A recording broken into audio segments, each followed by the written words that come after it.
महत्त्वाच्या बातमीने सुरुवात करूयात। न्यूज 18 लोकमतच्या बातमीचा पुन्हा एकदा इम्पॅक्ट झालाय। मुंबईतल्या कोस्टल रोड प्रकल्पातील बोगद्याला गळती लागली होती।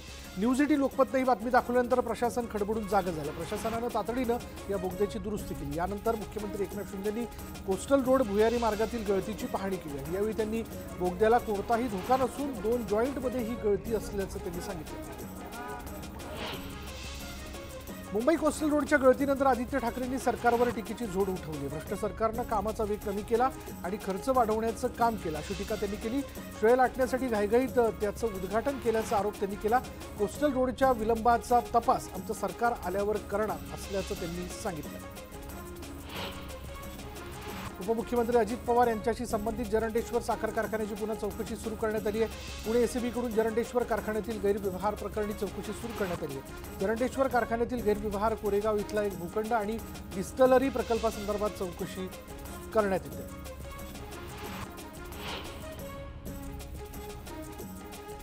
शरद पवार यांच्या विश्वासू अशी ओळख असलेल्या सोनिया दुहान अजित पवार गटात जाणार असल्याच्या चर्चा सुरू होत्या।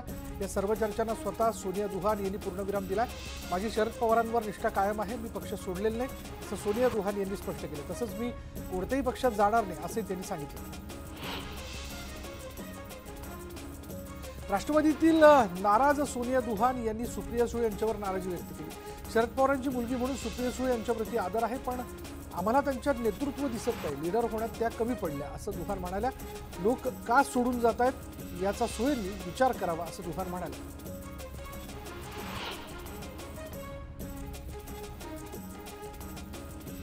सावित्रीबाई फुले पुणे विद्यापीठाच्या आवारात गांजा सापडल्याचा आरोप करण्यात आला। या प्रकरणी आमदार रवींद्र धंगेकर आणि उबाटा शिवसेना उपनेत्या सुषमा अंधारे यांची कुलगुरूंनी भेट घेऊन त्यांना जाब विचारला। त्याचबरोबर या प्रकरणी गुन्हा दाखल करण्याची केलाय। हा आमदार कोण याचा तपास व्हावा, तसंच अपघाताप्रकरणी सीबीआय चौकशी व्हावी अशी मागणी त्यांनी केली आहे।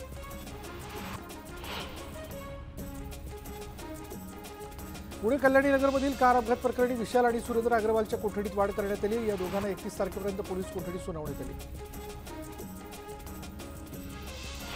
पुणे अपघात प्रकरणात पोलिसांनी आणखी एक कारवाई केली। ड्रायव्हरला नेण्यासाठी आरोपींनी गुन्ह्यात वापरलेली कार जप्त केली। ससूनच्या चौकशी समितीच्या अध्यक्ष डॉक्टर पल्लवी सापळे यांनी ससूनमध्ये पाहणी केली। यावेळी त्यांनी डीन विनायक काळे यांची भेट घेतली। त्यानंतर त्यांनी ब्लड सॅम्पल बदललेल्या लॅबची देखील पाहणी केली। पुणे हिट अँड रन प्रकरणी चौकशी करणारे किती स्वच्छ आहेत असा सवाल विधान परिषदेचे विरोधी पक्षनेते अंबादास दानवे यांनी केला। तसंच आमदार सुनील टिंगरे यांचा अपघाताशी संबंध काय, ते पोलीस ठाण्यात जाऊन का बसले होते असा सवालही दानवेंनी विचारला। दानवेंच्या आरोपांवर पल्लवी सापळेंनी प्रत्युत्तर दिले। माझी नियुक्ती शासनाने केली आणि त्यामुळे याबाबत मी त्यांना उत्तर का देऊ असा सवाल, उलट सवाल जो तो त्यांनी केला।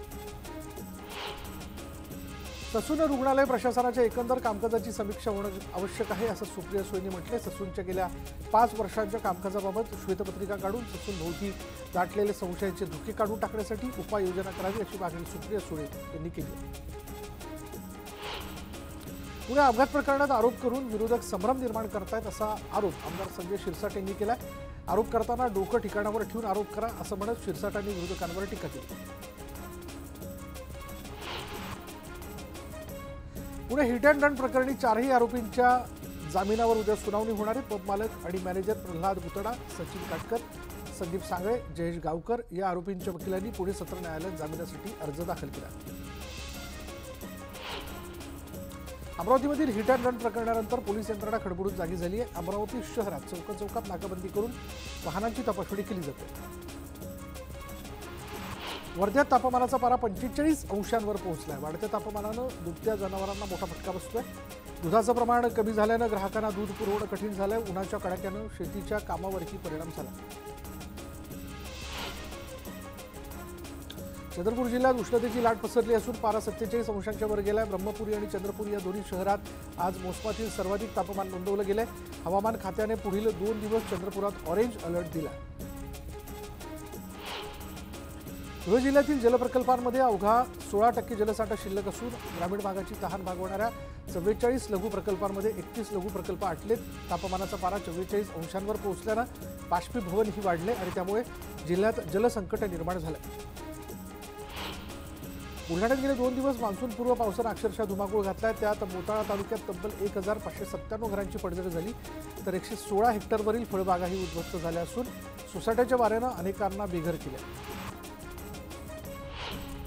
गर्भलिंग तपासणीत मुलगी असल्याचं कळल्यानंतर गर्भपात केलेल्या महिलेचा मृत्यू झाल्याची घटना सांगलीत उघडकीस आली. कर्नाटकच्या बागलकोटमध्ये हा अवैध गर्भपात करण्यात आला. यात महिलेचा मृत्यू झाल्यानंतर संबंधित रुग्णालयानं दाखला देण्यास नकार दिला. त्यानंतर दाखल्यासाठी हा मृतदेह घेऊन शहरभर हे कुटुंब फिरत होतं आणि यावेळी पोलिसांच्या सतर्कतेनं सगळा प्रकार उघड झाला. या प्रकरणी डॉक्टरसह मृत महिलेच्या माहेरच्या 5 जणांना ताब्यात घेण्यात आले. माओवादी संघटनेत सक्रिय असलेला जहाल माओवादी गणेश गट्टा पुणे यानं पोलिसांसमोर आत्मसमर्पण केलं. गणेश हा छत्तीसगडच्या बिजापूर जिल्ह्यातील रहिवासी असून 2017 मध्ये माओवादी चळवळीत पुरवठा टीममध्ये दाखल झाला होता. त्याच्यावर 5 लाख रुपयांचं बक्षीस होतं. अर्नाळा समुद्रात बोट उलटून अपघात झाला होता आणि बोटीतील 12 जणांपैकी 11 जण सुखरूप होते, तर 1 जण बेपत्ता होता. 24 तासांनंतर त्याचा मृतदेह शोधण्यात कोस्ट गार्ड आणि खासगी बोटींना यश आलं. अहमदनगर जिल्ह्यातील श्रीरामपूर शहरात राहणाऱ्या द्वारका विश्वनाथ डोके या महिला पोलीस अधिकाऱ्यांनी वयाच्या 50व्या वर्षी जगातील सर्वोच्च शिखर असणारं माउंट एव्हरेस्ट सर करण्याचा विक्रम केला. असा विक्रम करणारी ती महाराष्ट्र पोलीस दलातील पहिलीच महिला ठरली. मुंबई भाजप कोर कमिटीची आज तातडीची बैठक बोलावण्यात आली होती. संध्याकाळी 4:30 वाजता दादरमधील भाजप कार्यालयात ही बैठक होणार आहे. भाजपा मुंबई अध्यक्ष आशिष शेलार यांच्यासह मुंबई भाजपचे कोर कमिटीचे सदस्य बैठकीला उपस्थित राहणार आहेत. मनसेचे उमेदवार अभिजित पानसे यांनी मुख्यमंत्री एकनाथ शिंदे यांची भेट घेतली. कोकण पदवीधर मतदारसंघासाठी 26 जून रोजी मतदान होणार आहे. मात्र 26 जून रोजी बुधवार असल्यानं मतदारांना अर्ध्या दिवसाची सुट्टी देण्यात यावी या मागणीसाठी त्यांनी शिंदेंची भेट घेतली. यावेळी त्यांच्यासोबत मनसे नेते वैभव खेडेकर हे देखील उपस्थित होते. विधानसभेच्या जागा वाटपाबाबत छगन भुजबळांनी मोठं विधान केलंय. भाजप आमचा मोठा भाऊ हे आम्हाला मान्य आहे, त्यांना जास्त जागा दिल्याच पाहिजेत असं छगन भुजबळांनी म्हटलं. तर आम्हाला सांगितल्याप्रमाणे जागा देण्याची मागणीही भुजबळांनी केली. छगन भुजबळांनी मनुस्मृतीला विरोध दर्शवलाय. मनुस्मृती आमच्या विचारधारेत बसत नाही, मनुस्मृतीला आमचा कायमच विरोध असेल असं वक्तव्य छगन भुजबळांनी केलं. भाजपचा लहान कार्यकर्ता असलो तरी नेहमी भुजबळांचं का ऐकून घ्यायचं असा सवाल निलेश राणे यांनी केलाय. भुजबळ युती बिघडवायची भाषा बोलत असतील तर ते सहन करणार नाही, त्यामुळे त्यांना आवरलं पाहिजे असं मोठं विधान निलेश राणे यांनी केलंय. निलेश राणेंच्या इशाऱ्याला छगन भुजबळांनी उत्तर दिलं. मी जे जागांबद्दल बोललो ते आधीही स्पष्ट होतं. झालेल्या चर्चेची फक्त आठवण करून दिली. वाईट वाटण्यासारखं काही बोललो नाही असं भुजबळांनी म्हटलं. छगन भुजबळांच्या वक्तव्यावरून शिवसेना नेते संजय शिरसाट यांनी खोचक टोला लगावलाय. नशीब भुजबळांनी भाजपला मोठा भाऊ मानलं असं शिरसाट म्हणाले. तर सर्वपक्षीय नेते एकत्र बसतील, चर्चा करतील आणि त्यानुसारच जागा वाटप ठरेल असंही शिरसाट म्हणाले. मुख्यमंत्र्यांवर टीका करणं संजय राऊतांना महागात पडणार असून राऊतांच्या अडचणीत वाढ होणार आहे. शिवसेना ॲक्शन मोडमध्ये आली असून लवकरच संजय राऊतांना अब्रू नुकसानीच्या दाव्याला सामोरं जावं लागणार आहे.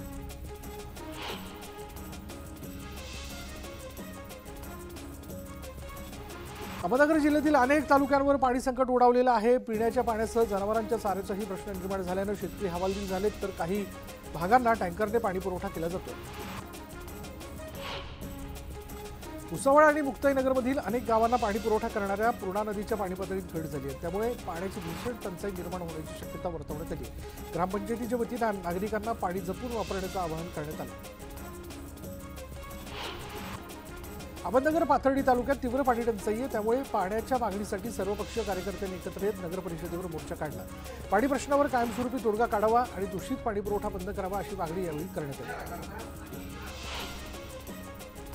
सोलापूर जिल्ह्यात अनेक ठिकाणी पाण्याची तीव्र टंचाई भासते. शहरातील नागरिकांना दर 5 दिवसांआड पाणी पुरवठा होतोय, तर बार्शीत दर 10 दिवसांनी पाणी पुरवठा होतोय. त्यामुळे पिण्याच्या पाण्यासाठी बार्शीकरांना वणवण करावी लागते.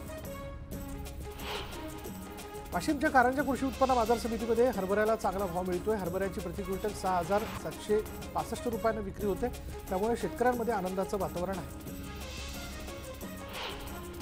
नाशिकच्या अंबड पोलीस ठाण्याच्या हद्दीत 500 रुपयांच्या बनावट नोटा विकणारं रॅकेट उघडकीस आलंय. या प्रकरणी पोलिसांनी एकावर गुन्हा दाखल करून त्याला अटक केली, तर इतर आरोपींच्या शोधात पोलीस पथक रवाना झालेली आहेत. यावेळी 500 रुपयांच्या 30 बनावट नोटा जप्त करण्यात आल्या. कोल्हापूरच्या राधानगरी तालुक्यातील बारडवाडीत मुलानेच जन्मदात्या आईची हत्या केल्याची घटना घडली आहे। पेरडीच्या वादातून त्यांनी ही हत्या केली असून राधानगरी पोलिसांनी आरोपी संदीप मुसळे याला अटक केली। नोकरीतून निलंबित केल्यानंतर क्लायंटची न्यायालयात बाजू मांडणाऱ्या वकिलानं पैशांच्या वादातून क्लायंटवर कुऱ्हाडीनं वार करून हत्या केली। या हत्याकांडात वकिलाच्या मुलाचाही समावेश असल्याची माहिती समोर येते। या प्रकरणी पोलिसांनी दोघांनाही अटक केली। पुण्यातील अपघात प्रकरण ताजं असतानाच नागपुरातही हिट अँड रनचा प्रकार समोर आलाय। बालाजीनगरमध्ये 22 मे रोजी एका भरधाव कारने एका ज्येष्ठ नागरिकाला उडवलं, त्यात त्या व्यक्तीचा जागीच मृत्यू झाला। ही घटना सीसीटीव्ही कॅमेऱ्यात कैद झाली असून कार चालकानं त्या व्यक्तीला 40 फूटपर्यंत फरफटकलेलं। या प्रकरणी गुन्हा दाखल झाला असून अद्यापही आरोपी फरार आहे। उल्हासनगरच्या वाल्मिकी नगर परिसरात बाईकने अचानक पेट घेतला। बाईक बंद झाल्यानं एक तरुण बाईकला धक्का मारत पुढे नेत होता, मात्र अचानक बाईकने पेट घेतला। या आगीमध्ये बाईक जळून खाक झाली असून ही घटना सीसीटीव्ही कॅमेऱ्यात कैद झाली। आणि यानंतर इथं वेळ झाली का ब्रेकची। ब्रेक घेऊयात, पहा फक्त न्यूज 18 लोकमत।